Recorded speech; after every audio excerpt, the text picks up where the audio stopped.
এরপরে প্রশ্ন হলো, জুতা পরে জানাজা নামাজ পড়া যাবে কিনা? উত্তর হলো অবশ্যই যাবে। আমাদের দেশে জানাজা নামাজে দাঁড়াইলে সবাই গণহারে জুতা খুলে সামনে রাখে, ঠিক না? রাসূল করিম সাল্লাল্লাহু আলাইহি সাল্লাম বলেছেন, সল্লু ফি আলা সল্লু ফি নিআলিকুম, ও মুসলমানরা তোমরা জুতা পরে নামাজ পড়িও যদি প্রয়োজন হয়। কারণ ইহুদিরা জুতা পরে নামাজ পড়ে না, জুতা খুলে নামাজ পড়াটাকে জরুরি মনে করে।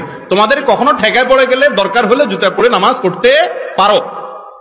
জানাজা নামাজ তো বাহিরে পড়া সুন্নাত, মসজিদে না। তো বাহিরে নামাজ হলে জুতা পরেই নামাজ পড়ার কথা। তবে হ্যাঁ, জুতার নিচে যদি নাপাক থাকে, আপনি একটু তলা দেখলেন, নাপাক আছে দেখলেন, তাহলে জুতা খুলে রেখে আপনি নামাজ পড়েন, বা খুলে তারপরে নামাজ পড়েন, নামাজ হয়ে যাবে।